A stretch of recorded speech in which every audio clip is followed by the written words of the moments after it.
foreign? Yeah. No. No, I don't.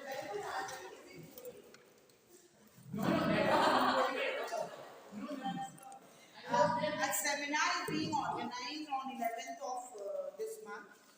So, you, all of you, if you want to go for the register, you can register yourself. And I will share the web link and all with you. It is the subject matter is very, very interesting. That's why I'm asking you to join. And you can also be a member of EDLI. EDLI is English Language Teachers Association of India, but it includes research scholars also. You are. I am one of them. Yeah, I know you. You are from LG College? Okay. So you, I organized. We actually from AMD College we organized a 7 days webinar last year. You didn't join that. We organized one on language, one on literature. It was very interesting because the professors from BHU, professors from American University, and many degree college teachers, we dealt with various genres of literature and then important aspects of language teaching and language. So it was very interesting and it was very successful. This this seminar, this webinar is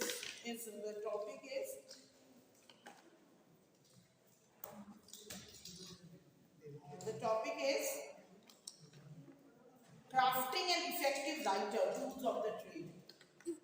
Crafting an effective writer, tools of the trade.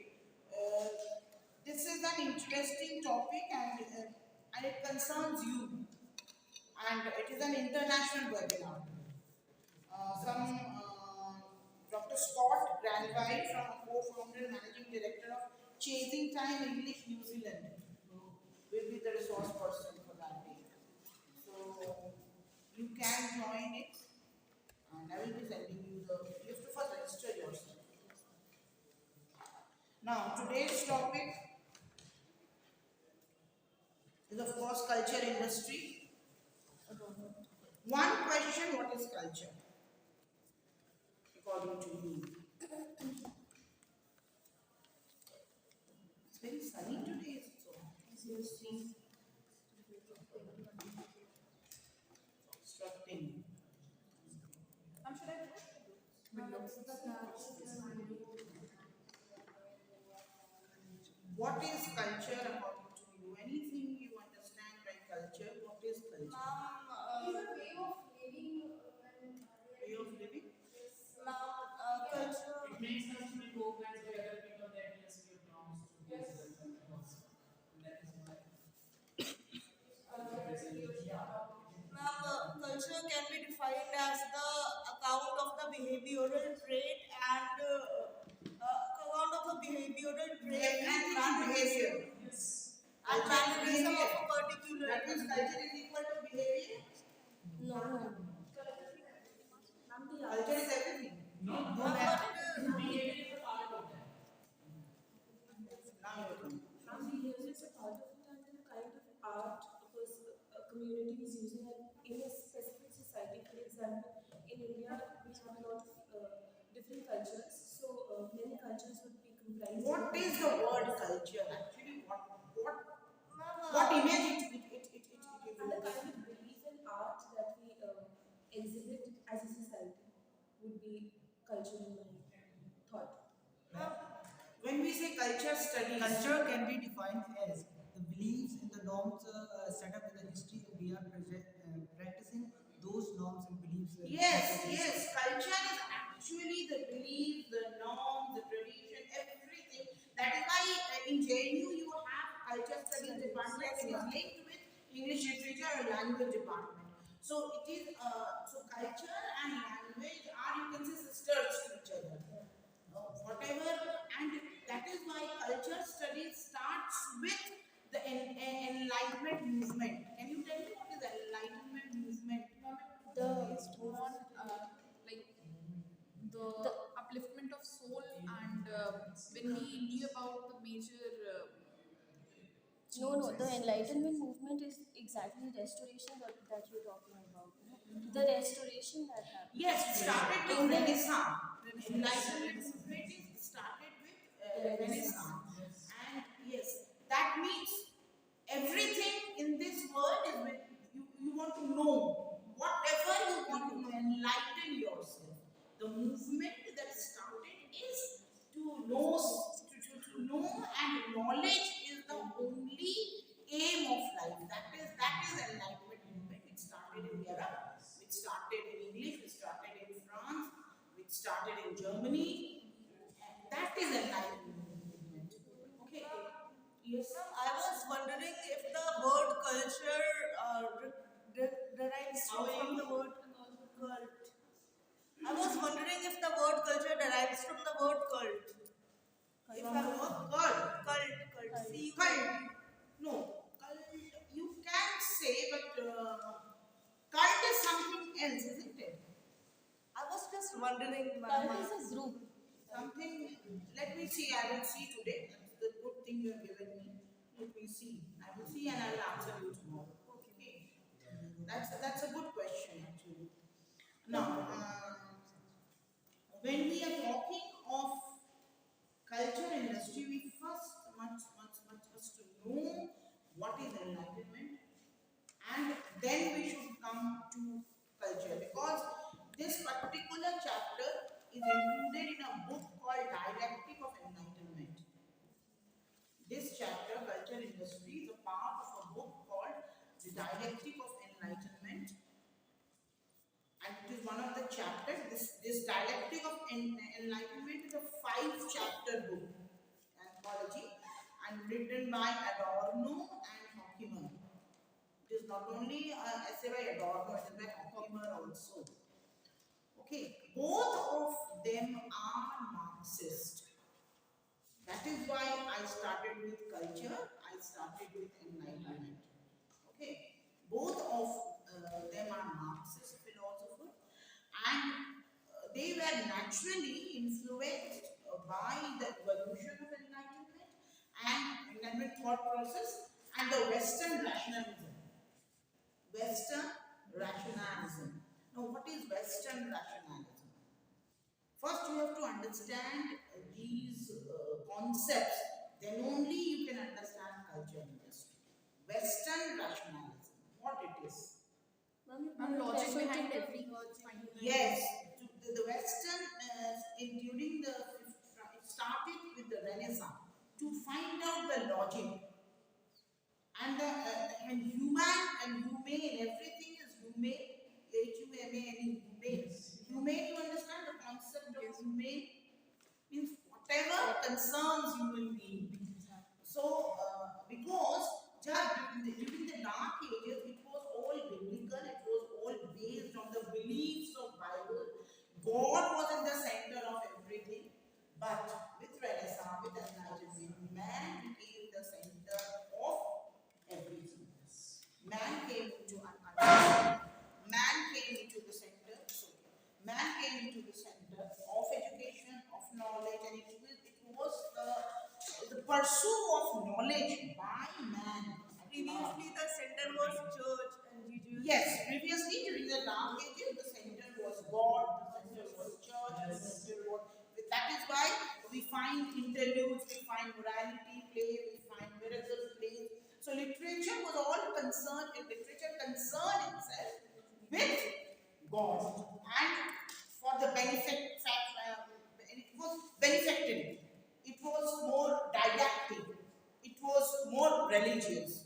There was no literature kind of literature, the concept of literature. That is why we say that Vedas, if we come to Indian culture, Ved is not part of literature. Ved is not literature. It is the epic that is literature. Why? It's because Ved is the voice of God. It is the voice of God. That is why it is not literature. Whenever we talk of human being is what? When human being is the protagonist, because in Ramayana and Mahabharata, although they are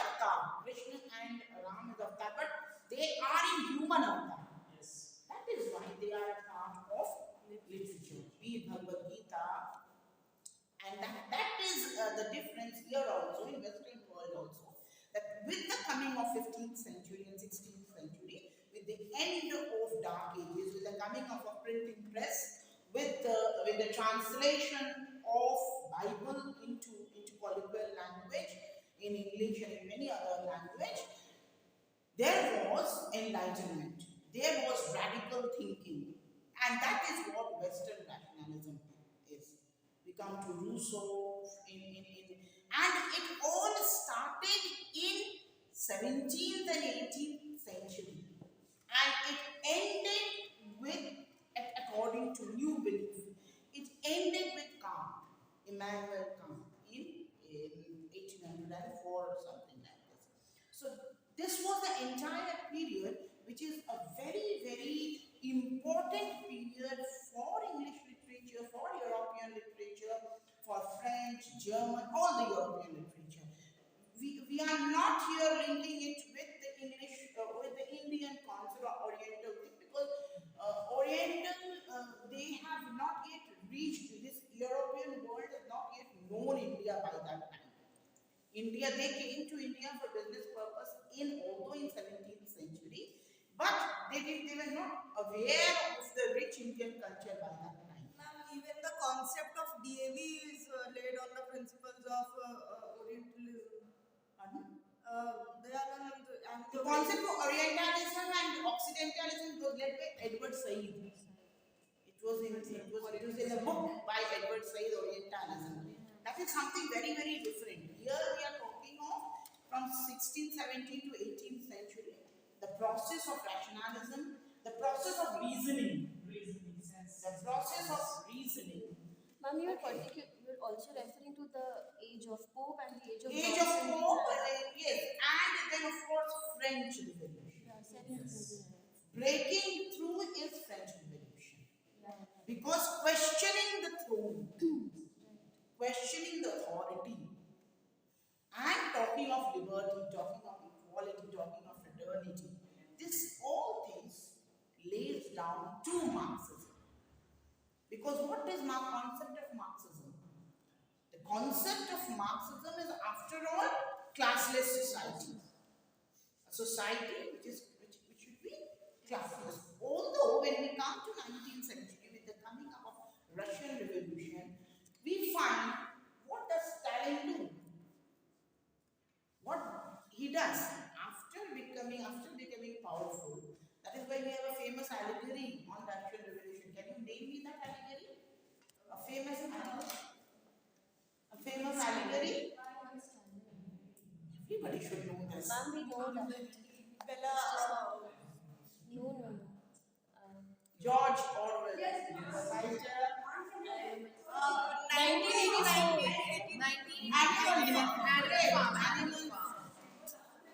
So it was a brutal criticism of Marxist philosophy, of communism. So it came to an end because Russian, with the hopes, the desires. Similarly, as it happened in America, if you compare it with America, with the coming up of Abraham Lincoln, the great American dream, but with when we read it in Arthur Miller's dramas, when we go to Edward Albee, all of them has ironically described the great American dream. Similarly, in European world, this dream of rationality, this dream of reasoning, this dream of fraternity, liberty, equality, of French Revolution, all got shattered.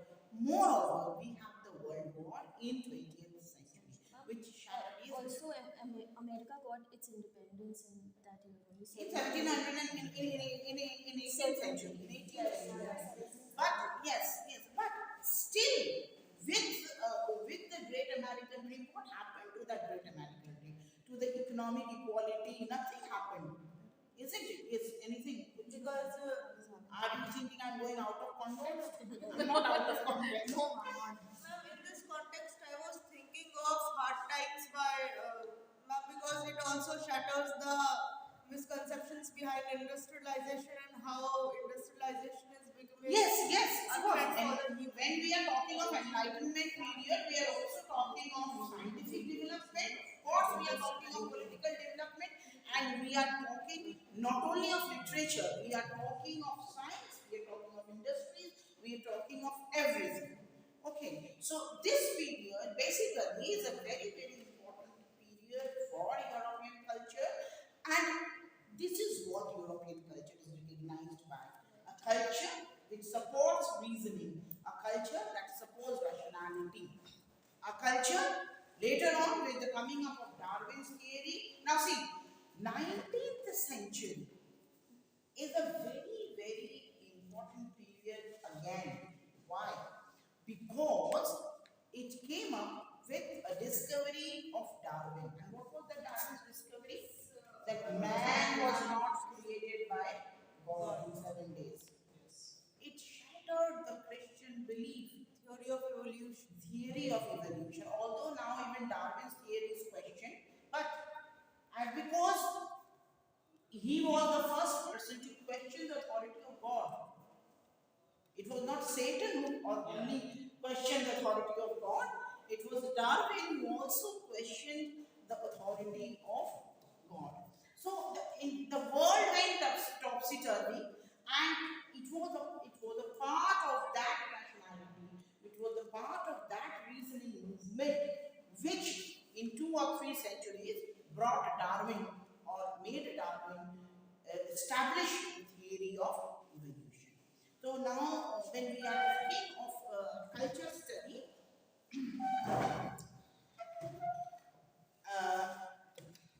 we are talking of all these things. We are talking of the entire period of Europe, of the entire Eurasia, you can say, and we are mentioning the civilization, the growth of civilization, and the culture industry.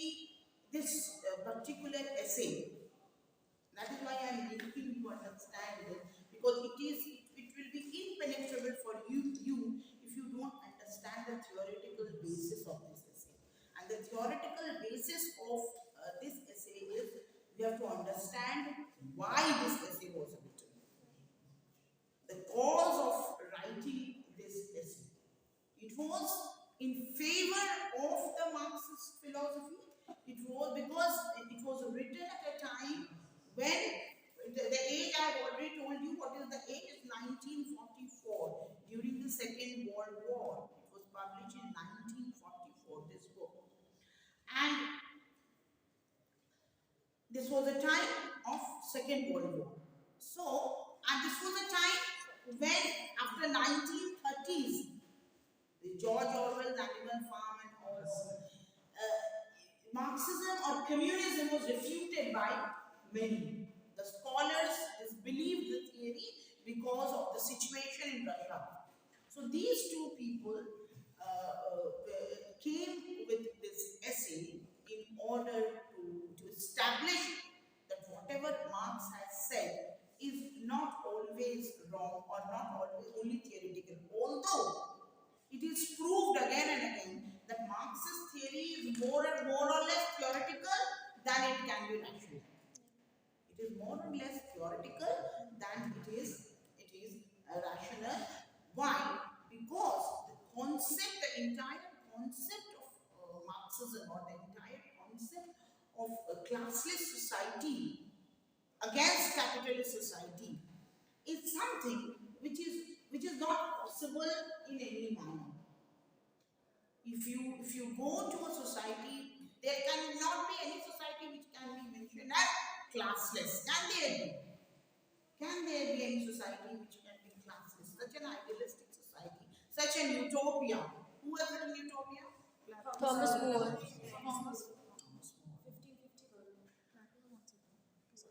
Ma'am, it was the concept of Plato.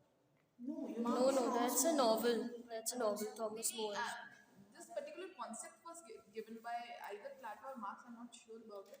But ma'am, this concept was given by some See, of it was a classical concept. It is a classical concept, but the book was written by Thomas More, and it was a part of enlightenment. Yes, yes, It was a part of the enlightenment. So to think of a society where everybody will be happy, will everybody will be economically sound, livelihood. in a very good situation. So this is what European culture This brings. is also being used by Gulliver in the Gulliver Travels. In Gulliver's Well, Travels. even in It Shakespeare's has- drama Tempest, it had Yes, been used, like yes. Gonzalo's speech. Yes. Again, when she mentions Gulliver's Travels, we come to the age So of it Pope. was actually an intellectual and philosophical movement that dominated the Europe in 17th and 18th century, the Enlightenment age or the age of reason, we can call it. The age of reason that ended with Emmanuel Kant. And now, what is this enlightenment? What are the range of ideas that centered the Enlightenment movement? The first of all is the value of human happiness, which was neglected during the Dark Age. Puritanism. Human happiness. Very, very important concept. That man should be happy first. Ma'am, is it related to Puritanism and Epicureanism? No, It's this is Puritanism is another movement. Within this enlightened movement, Puritanism is another movement.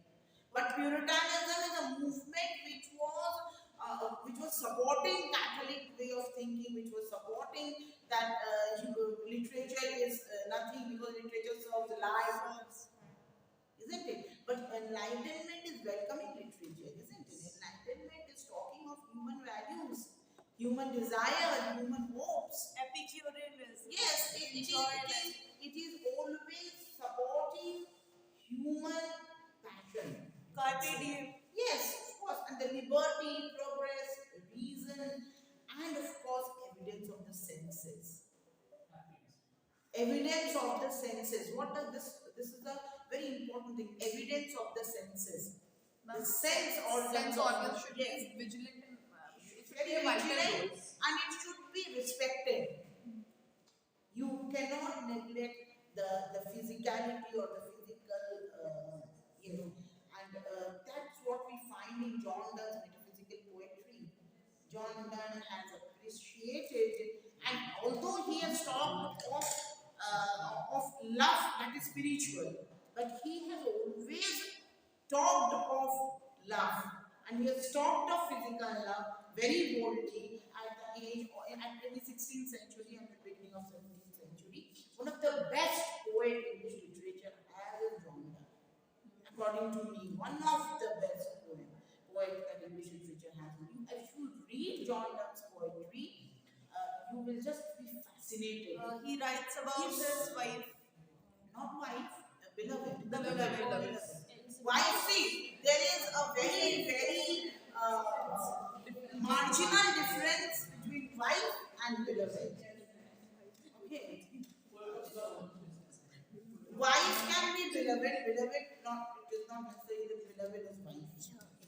Ma'am, but I'll agree with Gauri on this point that Puritan age was from 1649 to 1660, and then when the Restoration started, the Age of Reason started. So it might have led to the Age of Reason. During the Renaissance period, you see, during the Renaissance period, people were discovering printing press. People have already discovered that is the age of reasoning, isn't it? Yeah, Without reasoning, without logical thinking, without, you cannot just go for invention. You cannot just go for asking why. Yeah, that's true. This is the question mark: why, where, how. This is very, very important. This inquisitiveness in man, this eagerness for knowledge, which came to epitome during the Victorian age, when Tennyson comes with his poem Ulysses. Yes.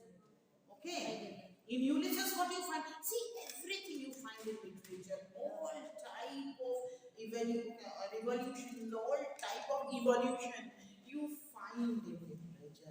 What I think when I teach BA Part 1, BA Part 2, or BA Part 3 undergraduate students, I always tell them that if you study literature, you are studying everything, all subjects. If you are studying literature, you are studying all subjects. You go to the novels. I don't know whether you read the first time novels or the text or not. You should read the text. You should read the poems. You should read the dramas. And with YouTube, you have so many opportunities to see it. With Netflix, with YouTube, there are factor in the air that you are learning every day, you are gaining something every day, sitting at your home in a cozy atmosphere. Now, the ideals that they are talking of is liberty, progress, progress of human being. Not only mental progress, but also talking of journey, knowing one land to another land, going from one place to another place, knowing other culture, knowing other literature. So it's progress. And then toleration. This is very, very important. Toleration, which should be practiced. That is what is talked of in French Revolution also. Toleration. Toleration for other religion, toleration for other classes, toleration for other culture, toleration for man's toleration for woman, woman's toleration for man. All these things. Now, see, during French Revolution, I don't know how many of you are maybe knowing it. There was also a women Suffragette, side by the side. suffragette Suffragette, movement. which That is also a part of enlightenment. Voting rights. Women's right to vote, women's right to become a human being, to consider her as a human being. That is all a part of, and that is why Marxist theory is so important, because Marx has talked of a society which is economically, not only economically sound, but socially and politically sound. Okay, now we have constitutional government, another very, very important concept which came out with the French Revolutionists, with Louis the 14th. So, French Revolution brought this consciousness that no, because king is equivalent to God. The concept was king is equal to God. Now, we are questioning the authority. The questioning of authority means a lot. Even today, when you are questioning an authority, it means a lot. It means a lot of courage. So, man, to build up this courage, to build up this consciousness, it was naturally an age of consciousness, an age of reason. Okay. And then, very, very important that you are saying restoration movement. Separation of church from politics, from state. Statecraft and religion must be separated from each other. That is what it is. In fact, I'm revising what you have already learned, letting you know that whether you are remembering these things or not, because in your course, in the way you are studying, you must know these things. The way we are learning, you should also learn, because you have to teach your students. One day you will be here and I will be there. Okay. Yes. This is the change of, this is the way things happen always. So we are preparing you to come to this side of the table, and that is why I'm just revising whatever you know. I'm just revising and shuffling it again. Now, of course, enlightenment has its roots in European intellectual and scholarly movements. All the movements, all the be it literary movement, be it a political movement, be it social movement, be it religious movement. In all its movement, we have the enlightenment, the touch of enlightenment. And then we have Francis Bacon. Yes, A ma'am. very, very important component of enlightenment. Bacon with his essays. Because Bacon was a very shrewd man. I don't know how many of you know about his personality. Yes. He was a very, very shrewd man. He was a man of reason. He was not a man of emotion. He was a man of reason. And whatever he wrote with his brain, not with his heart. It was also when said that Bacon used to steal the eggs. Yes, he was a statesman actually. He was a part of the English court. Yes, Yes. So he knew stagecraft. He knew stagecraft.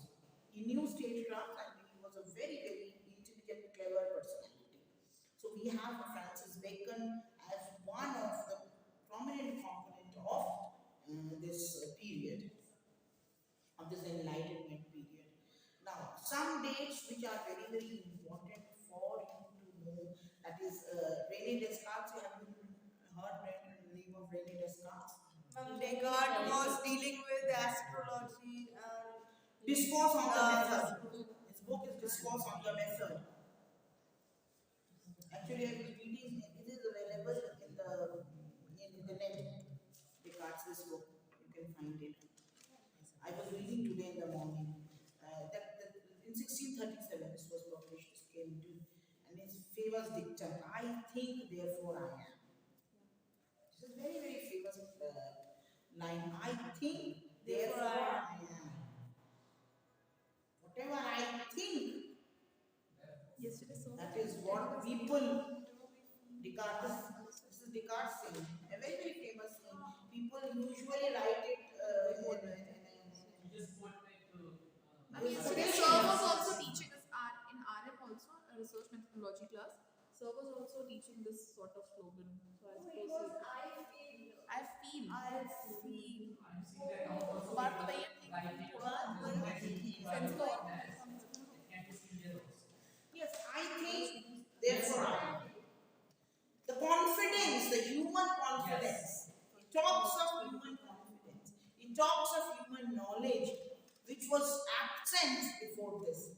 During the 15th century or in the beginning of the 16th century, men were more dependent on Bible, on the myth, on the mythologies of the miracles. They believe. You see most of the Shakespearean plays, there are supernatural beings. Yes. Believing Macbeth, you see Hamlet, you see any Shakespearean drama. But now with the coming of the reasoning, we come with this situation that yes, it is human being who is doing. I think, because I am thinking, because I have the power to think. This consciousness. And that is why writers are the most important part of the society. They make you conscious. The work of the writer is to making the readers conscious. And of course, we have Isaac Newton in the Science of the Discovery and his book Principia Mathematica. Principia Mathematica. Newton comes with his scientific revolution, and actually many people believe that this was at the start of enlightenment. With coming of Newton, with falling of the apple, okay, and with the discovery of the gravitational force, the gravity, okay. I will suggest all of you to see an OTT, The Rocket Boys. All of you. You see it. Very, very good. You will know how Indian think and how brilliant Indians can be. Completed the series. Huh? Completed the series. Pardon? Have you completed the series? No, I'm not completed. Ma'am, it's a beautiful series. It's a beautiful series. All of you should see it. The Rocket Boys. And in fact, right now you mentioned suffrage movement, there was a movie that we watched. Do you remember that? Shakespeare's sister. Actually, whatever Abdul Kalam has written in his biography, you find most of the things in this Wings of Fire. Wings of Fire. Everybody should read this. yes, ma'am. Very good. And Gandhiji's, not my experiments with you, no, Hind Swaraj. Ma'am, Gandhiji's Hind Swaraj. Yes, ma'am. it was This there. was prescribed in our graduation also, ma'am. This was prescribed in our graduation books also. Did you read it at Yes. that time? Yes, ma'am. Whole text? Not the entire few chapters, Read but it, yes, yes. ma'am. Because it needs mature reading. There were 4 Hind or 5 Swaraj chapters. needs mature reading because Because when you read it, you find it. I'm going away from my topic, but these things are also important. Because when you read Gandhiji's Hind Swaraj, you understand why Gandhiji has said that India is not mature for independence. Because when you contextualize it, when you contextualize Gandhiji's thinking, you very well understand that why Gandhiji has said that India is not ready for industrial revolution, for scientific development. Yes. Because he was making this point that India is not reliant on their own resources in terms of medicine. Not only this, he believed that India is not mentally very much ready. He believed that India is not mentally very much ready. Okay, now let's come to Same goes with the nationalism of Tagore, right? He was On the against same line. nationalism of Tagore. He was against nationalism of Tagore actually. Because Tagore believed that man cannot be, the Indians cannot be spoon fed. Tagore believed that Indians cannot be spoon fed. Indians have a very, very rich culture, have a very, very rich history. But Gandhiji believed that Indians, a large sum of Indians, Yes. are not ready for what we are thinking. They will not understand. For example, you see what has happened to this cleanliness drive of Modi. Do we really care about the cleanliness drive? Nobody. Yes. And we should care actually, but we don't care at all. So because we are not conscious at all with these things. I don't know in which dream we are living. What is that great Indian dream? I don't understand. That someone will come But we and are much make more it. interested in others' life than we are. That is very, very This is solid Indian. status. We believe कोई तो नहीं कर रहा हम क्यों करें? ये जो कोई तो नहीं कर रहा हम क्यों करें? That is a very, very solid status, and I must say we must change. It is upon you to change this thing. कोई नहीं कर रहा मैं तो कर रहा हूँ. Yes. Make it a point that मैं कर रहा हूँ. And if everybody thinks that मैं कर रहा हूँ, then everybody will do it. Usually, I find people who are riding and driving so expensive car and throwing out banana,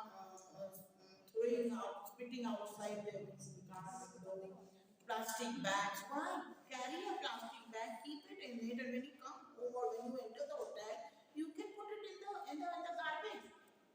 But I don't know why we do this. Why we treat our street as a dustbin. I just don't follow this. The same people compare our country with others also. And yes, these people compare with India को तो कुछ नहीं होता. India को कैसा कुछ होगा भाई जब तुम नहीं करोगे तो इंडिया को कैसे कुछ होगा? कुछ नहीं हो सकता सही. Now we come to the traditionally date beginning with the death of 1715, with the death of Louis XVI, and with the coming up of French Revolution. This is the official beginning of independent movement. Because Declaration of Liberty, Equality and Fraternity. Declaration of Equality, Liberty and Fraternity. The official beginning, which started in a small way from Renaissance to Francis Bacon. It matured in the 18th century, 1715, with the French Revolution. Ma'am, sorry to 1715. 1789 was the French Revolution.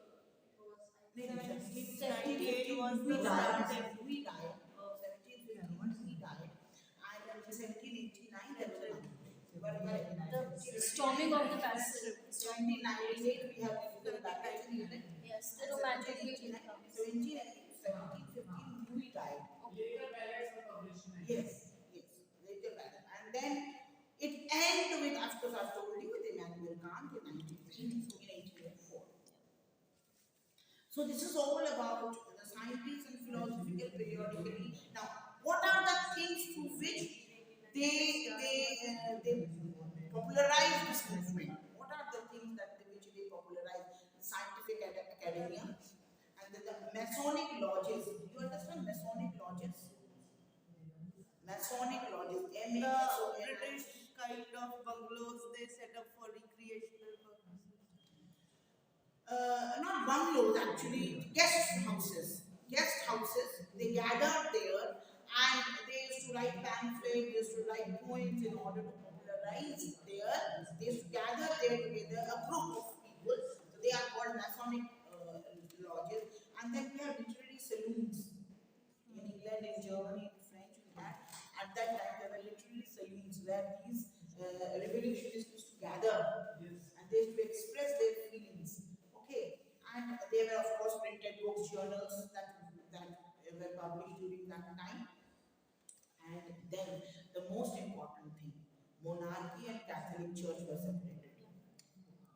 Monarchy and Catholic Church were separated, and then the movements that were affected by this enlightenment movement is a movement of liberalism, communism. We come to communism, which we are talking of culture and history, and of course neoclassicism, age of reason, Yes, ma'am. age of reason, and these yes, Can it be called the age of prose and reason? Prose and reason. prose, yes, of course, prose is there. When you are writing pamphlets, when you are writing graffiti, when you are writing all these things, this is of course age of prose and age of. But Milton's Paradise Lost came during the neoclassical age, and how does it talk about the reason thing? Because it is talking about the Milton's Paradise Lost is not a part of age of reason. Because neoclassical age. it is new. Is it neoclassical age? Yes. Yes, ma'am. Neoclassical age is a movement, beta. Don't confuse it with years. It is not a part of neoclassical writing. Ma'am, actually, I read it under the neoclassical literature in my master's. Ma'am, actually, Paradise Lost got published in the year 1668, and the Age of Reason starts from 1660, so it's just 8 years difference. That. See, Milton himself was a Puritan, and Milton believed in God. Yes. Milton ode to blindness. All these things you don't at all say that Milton is a neoclassical writer. Ma'am, she Not has at a all. point to make. She has a point I to have a make. point to make. 1667, Paradise Lost was published. 1700, the age of neoclassical. Yes, That's it true. is 1700. 1700 was restoration period, not neoclassical. Neoclassical 1700s. Ma'am, You are confusing better. Milton was not at all a neoclassical writer. Okay, Alexander Pope is a neoclassical writer. Ma'am, I was just making the point because in my master's they categorized it into the neoclassical literature. मिनटा अगर master में ऐसा है तो एकदम गलत concept है, totally wrong concept, because neoclassical age is the age of Johnson, Dr. Johnson, age of Dryden. It started with John Dryden and it ended with Dr. Johnson. Okay, neoclassical age. Don't get confused. And Milton is always considered as a Puritan poet. Yes, ma'am. Okay, he is a Puritan poet. Don't get confused with all these things. Shakespeare, after Shakespeare, we have Ben Jonson, then we have John Milton, and at the same time we have John Donne. Yes. And then after that, we have John Dryden with his criticism, with his poems, and then we have Dr. Johnson, Vanity of, Fair. not Vanity Fair, Ma'am, that's Thackeray. That's Thackeray. not Vanity Fair, Ma'am, you're talking about Vanity of Human Wishes. Wishes. Yeah. Vanity of Human Vanity of Human Wishes, a famous poem by Dr. Johnson. So don't just get confused with these ages. Sorry. They are very clear and they are very distinct. Because Milton has a very separate style. Grand style of Milton is usually asked in PD question. The grand style of Milton. What is that grand style of Milton? Can anyone? Because this question was asked to me in my interview board.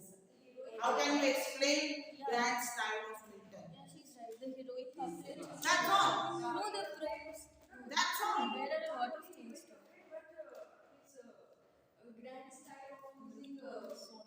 Why Milton is called the grand style? Mostly believe from Vedic classical things can be found also in Very good. Because it is in his poetry we find alliterations, and those alliterations are from classic literature, and he has finally used those alliterations.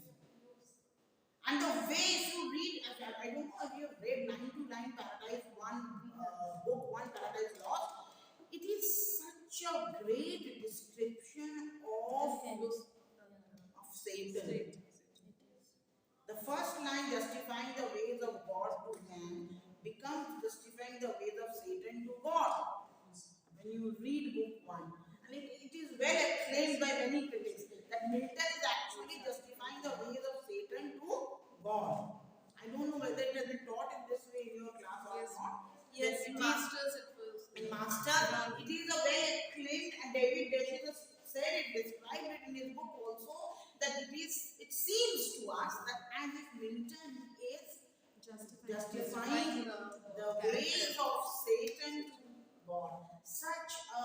brilliant description of the concept of tall, dark, and handsome hero. I think perhaps comes from Milton.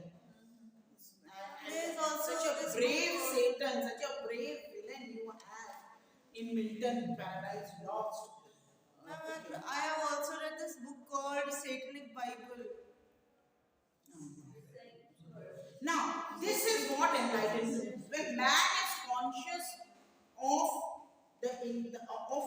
of the importance of man in the world, this is what enlightenment is. This is what consciousness is. Now, in France, because this enlightenment or this movement started officially in France. It started officially in France with the central doctrine of with individual liberty. Now, each and individual, which we still talking about, the importance of individual people. So, individual liberty became very, very important. Individual liberty and religious tolerance. These two things. Now, that is why it is said that French Revolution is the father of all revolutions. Be it Indian nationalistic movement, be it American nationalistic movement, be it African nationalistic movement, all these movements are one after other is always influenced by French Revolution. Napoleon Bonaparte, he emerges as the hero of the world. Yes, yes. And absolute monarchy, it was against absolute monarchy. Everything, absoluteness of everything. Absoluteness of everything. Okay. And the fixed dogma of the church. That you have to do this and you will not do this. If you not do this, you will be a sinner. These kind of concepts were negated during this enlightenment movement. Okay. The Calvinist idea of Yes. The enlightenment was marked and emphasis on scientific method and reductionism. What is reductionism? Can you tell me? Reductionism. Reductionism. Concept of reductionism. The concept of reducing the misconceptions of the world. That Being coming more into- apt in approach. to coming into the individual, coming into the reduction is come karna. So reduction is in order to become each and every man, the importance of each and every individual, the importance of each and every experiences of each and every individual, the importance of each and every man and woman. Even women are becoming important during this time. Before the time when feminism came into being, another form of enlightenment. And of course, we have Kant, and Kant answering the question, what is enlightenment? This is another work by Kant, Immanuel Kant. Ma'am, Answering the Anjita question, ma'am taught this essay, What is Enlightenment by Kant. this is, then Anjita is, Yeah. she must have taught it Ma'am, it was beautifully. beautifully taught. Yes. And dare to know that you must be dare to know. Yes, it was there in the essay. What does this concept mean? Because Anjita has taught it, I know very finely. Ma'am, dare to know, of course, it connects with the concept of that questioning everything, and you apply your intellect and question everything, not just normalize, means relying on the norms that have been following since a lot of time. So what I feel dare to know is, as I've given you Milton's Paradise Lost, Questioning. rewriting something, rewriting history, Yeah, through rewriting and negating the old concepts, and trying to know, trying to rediscover the known things. Because it has been established by these philosophers that man has the right to know, right to knowledge. That is dare to know. I dare to know Dr. Faustus, remember Dr. Faustus? He dares to know, and he dares to the extent of selling his soul. So that is what dare to know. even Frankenstein. Ulysses of Tennyson, he dares to know, that is why he goes for adventure. Frankenstein is much of a romantic novel. That is the romantic movement, no? One Mary Shelley. That is a movement, that is adventure, isn't it? Every kind of adventure is daring. Isn't it? So, best example is of course Dr. Faustus. Dr. Faustus. example. It's my favorite text. I am in love with Dr. Foster. I'm Someone like him, I've never found someone like him who can just sell off his own soul in order to know something new. So this is there to know. Ma'am, it was done very beautifully in Delhi University when I was in my bachelor's. Undergraduation, no? Yeah. You can see YouTube, the research is there in YouTube. Now, there are two distinct lines of enlightenment thought. See, there are two distinct principles. The radical enlightenment advocating democracy, individual liberty, freedom of expression, eradication of religious authority. Radical enlightenment advocating democracy, individual liberty, freedom of expression, and eradication of religious authority. See, eradication of religious authority. Religious authority is questioned brutally during this period. Because if you remember Chaucer's prologue to Canterbury Tales, who are the villains? All those parson, monk, all these church people were exploiting in the name of God. So this is has to stop. Corrupt clergymen. Okay, the eradication of religious authority. And the second mode was moderate variety sought accommodation between reform and traditional systems of power and faith. This is what is done through literature.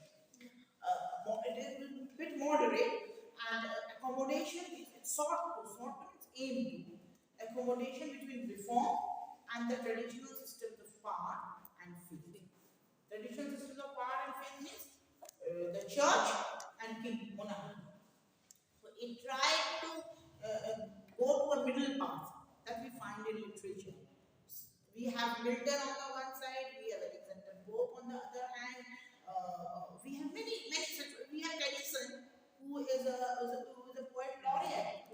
Okay. We have Shakespeare on the other hand. We have Dr. Faustus Marlowe. So a middle path.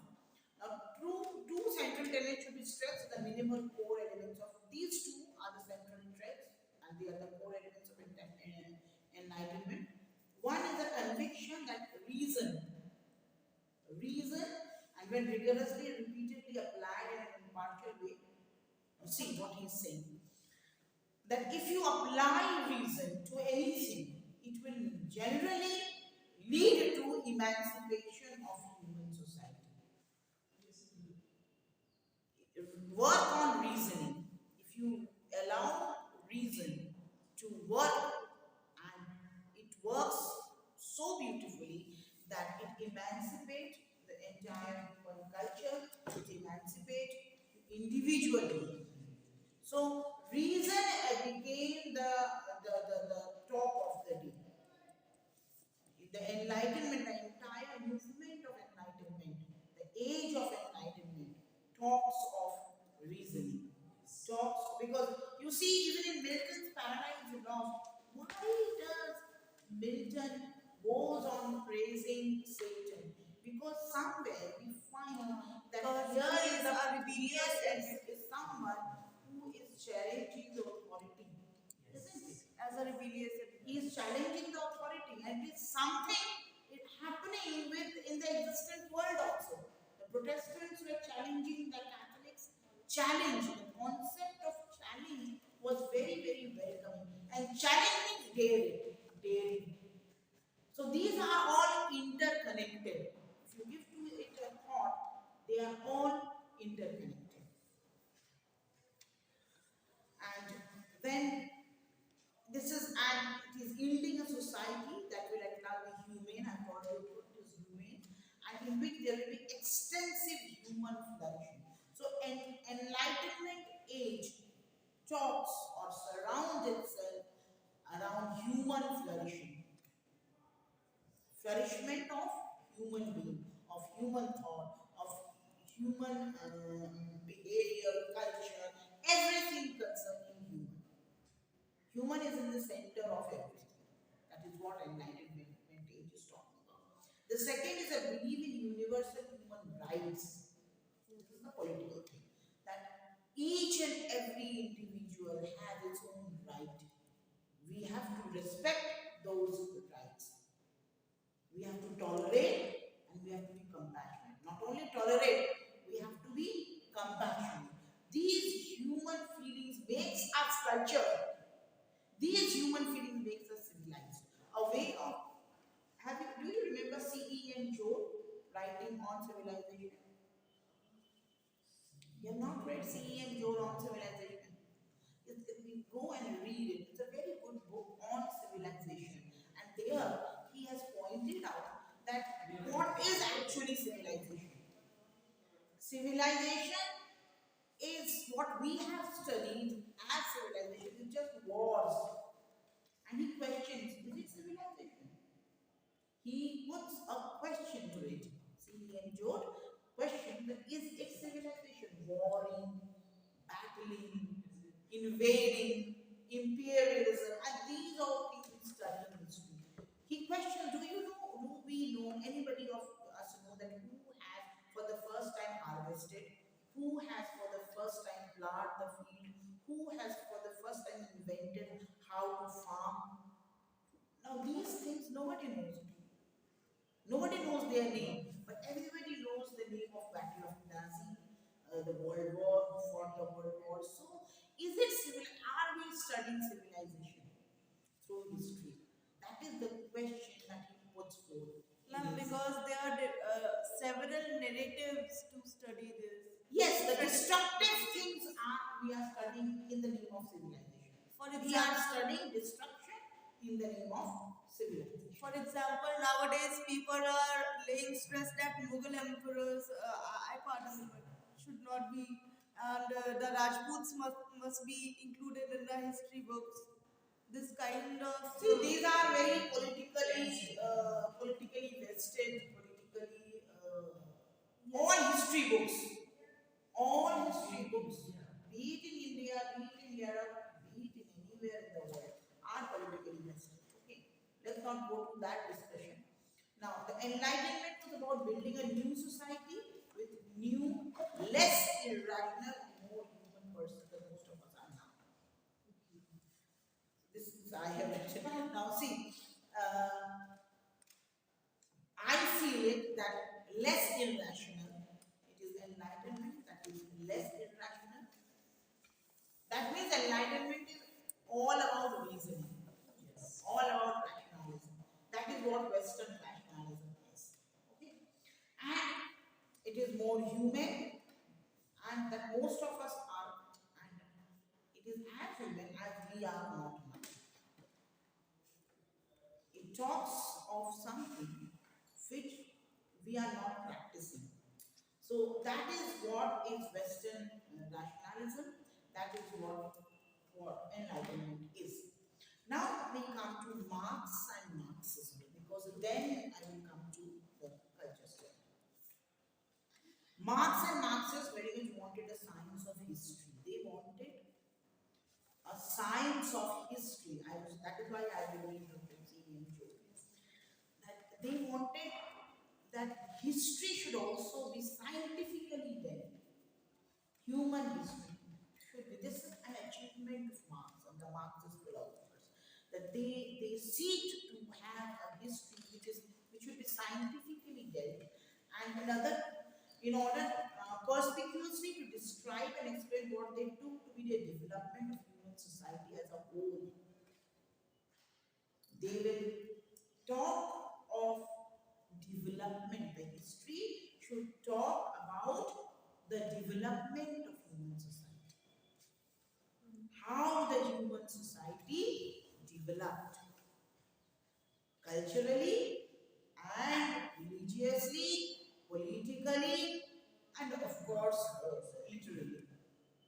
So the development of human society must be the part of the history.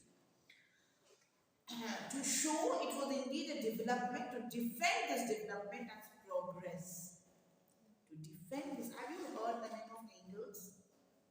Engels or angels or angels? Engels. Yes. Who is he? Frederick Karl Franz. He stressed on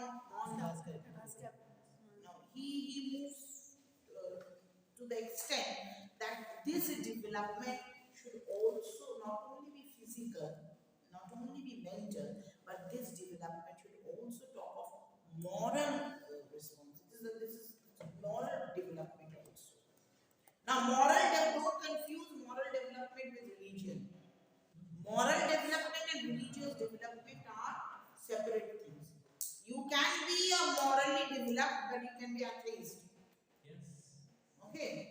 You can be atheist, but you can be morally developed. They are two separate things. So, he talks of, because Marx never believed in the existence of God. That is why he Marx and Marxism, they don't believe in the and what went wrong with this is that the bloody revolution that occurred. So when the bloody revolution occurred, the entire concept of moral development deteriorated. So that went wrong with the Marxist philosophy or with the communist philosophy, which made them a great disaster. Can I say? Now, in which form of the society arise, and now see, they also talk of stabilization of the society. Society should be stable. See, when we see China in comparison to India, China is a very stable society.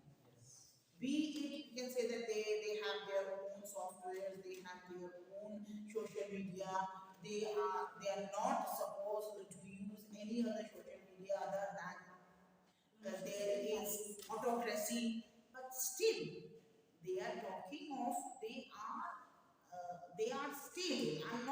Don't think that I am praising their society. I am saying that they have specific approach. They have an approach towards, they talk of stability. Now that stability may be negative. The stabilization may be negative, and that's what happened in Russia. That's what happening in China. Marxism talks of stability, but that stability usually comes from nepotism. You can say nepotism. But that is the reason. Because when you are saying each and every individual has a right to think, in stability, each and individual, if there is stability, then each and every individual cannot think in their own way. Stability means if there is unity, there is the thought process is one. Isn't it? When the thought process is one, then only there will be stability. These are the things which made the deterioration of Marxism. So in enlightenment theory, in the reasoning theory, it is contrasted. Because stability means stopping something. Stable, something which is stable. There is no progress in it. So here, although Marx talks of stability on the economic ground, he says stability on the economic ground. But bringing stability on the economic ground is also bringing stability on the cultural ground, on the social ground also. Yes. That where the problem arises. And that is why this particular essay, cultural industry, is also badly criticized by many. It's badly criticized by many. That I will teach you tomorrow that thing. And eventually fall with the development of productive powers of human beings. When there is productive power, productive is literature. Now, productive power will naturally denounce stability, isn't it? When you are thinking, your thinking capacity, naturally one man cannot think alike. Everyone will be, every individual is unique. That is what enlightenment is. And in this way, this concept is in itself is paradoxical. Is paradoxical. So this is what is enlightenment theory, and this is the link between enlightenment theory and Marxism. That Marxism talks of liberty, Marxism talks of equality, Marxism talks of human respect. But when Marxism talks of stability, it can be economically stable, but stability on all fronts is not.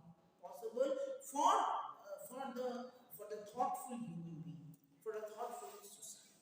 So I think this is okay with the introduction. Is okay with you? Yes. Anything you want? Yeah, so ma'am, this is what Anjita ma'am also taught us in that essay. So while she was teaching what is enlightenment, so Kant has a lot of arguments. So in one argument he says that enlightenment is individual for everyone. What is enlightenment? Enlightenment for one person cannot be the same for the other. Yes. So this is what Kant Yes, also of course. argues. What is good for you may not be good for me. Right, right. Even Gandhiji said that this is my truth. Yes. My truth can be separate from your truth, Yes, ma'am. isn't it? Definitely. So that is why you read one book, one novel. I will suggest you to read Bhavani Bhattacharya's Shadow from Ladakh. Ladakh. Shadow from Ladakh. It is based on the China War, Yes. Indo-China War, and in that Shadow from Ladakh, there is a character called Satyajit, and Satyajit tries Satyajit tries to live a life of like Gandhiji, to live a life like a sage. In spite of having a beautiful wife, he didn't have any physical relationship with her after the birth of his child. And this sage life, he was not only torturing himself, he was also torturing his wife, Sucheta Nama Suchitra. She was also tortured. Now, I He think this needed, also goes with Kasturba Gandhi yes, Kasturba Gandhi. And because she also had. now, what happens at the end of the story? One of his friends tells him that if you want to be like Gandhi, you have to first understand Gandhi's philosophy. Everybody cannot be Gandhi. So every individual has his or her own distinct quality, and every individual is different from each other. Now let me tell you something about Max Horkheimer. Born in 1895, died in 1973. Of course, he belongs to Frankfurt School of Germany. Both these writers are from Frankfurt School of Germany. And they were social scientists, Central Institute of Social Research in Frankfurt. They were part of the Institute of Social Research in Frankfurt. And he was the director of this institute from 1930 to 1933. This I'm giving a simple biography. And during these periods, he also held the position of Professor of Social Philosophy at the University of Frankfurt. Okay, and between these periods, he was in exile from Nazis in the USA. So he was also a revolutionist. And it was during his time in exile he co-authored this book, Dialectic of Enlightenment, from which the essay is written. It was during his exile that he wrote this book, The Dialectic of Enlightenment,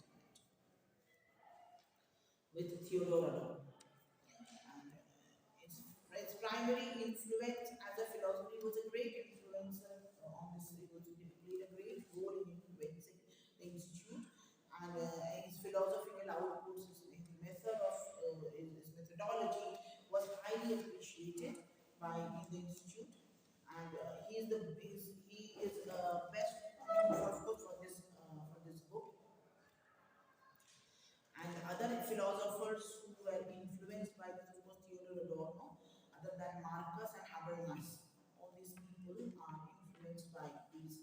Understanding Horkheimer's other work is one of the keys to understanding the culture industry. Now, when you read culture industry, you will understand other works of Horkheimer. What are the influence of Horkheimer? Why Horkheimer is? What is the importance of Horkheimer as a culture, as a critic of literature? Okay. Horkheimer believed that increasing academic specialization into disconnected disciplines. Now, this is very important. Academic specialization into disconnected disciplines made social sciences into tools of existing power structure, and I will explain, by denying them a philosophical element. Now, what does this mean? Increasing academic specialization, because Horkheimer is a 20th century person, that this century has many studies, specialization in many things. Now, but he believes that when you are studying too much in too many disciplines, what you are doing is that social science is a tool of existing power structure. You are also becoming a tool to the power structure. You are also becoming a part of that power structure by denying a philosophical element. You are denying the philosophical element. This is Hawkins speaking that when you are studying too much, when you are because the existing the vogue of the day is to study. So when you are studying too much, your philosophical content, you are not becoming a philosopher. You are becoming master of many. You are becoming jack of many things and master of none. Now, jack of many trades and master of none is what Hawkins is saying. You are becoming a part of that hegemony, which is ruling the society, which is trying to the bourgeois class. You are becoming the bourgeois class. Okay. This is what Hawkins feels. The feeling of Hawkins. Ma'am, like we are learning the things, but we are not adopting it. Can this be the? No, if you are trying to learn too much, to gain more and more knowledge, that makes because that is the trend of the day to gain more and more knowledge to become more knowledgeable. And when you are becoming more knowledgeable, To be able to learn and instruct others. yes, when you are instructing others, when you are learning more and more, you are becoming a part of that system which you should not be. Your philosophical element, you are losing your philosophical element. The function of philosophy was, in his view, to connect. Now, see, what is the function of philosophy according to him? To connect the individual element within a discipline to greater whole. To connect the individual elements within a discipline. See, this is very important. Within a discipline. Now, when you are studying various things, you are not disciplined. It's talking about discipline. And this is what, according to him, is philosophy. And with a greater goal, for a larger goal, for a better understanding of something, you should reduce yourself. That is what reducing is. That you should try to be expert and philosophize things, not grasping everything. Okay. Now, responding to Hegel, it was Hawkins' hope that an empirically derived vision of society would one day replace metaphysical and religious conception. What he dreamt of, and society. See, Marxism or Marxist philosophy is very, very, you can say, they think bigger. They are rational, but yet they are always thinking something, an idealistic society. A society that is an ideal. Okay. So he says that it's empirically derived vision of society. Empirically, you understand? Experience. Empirical?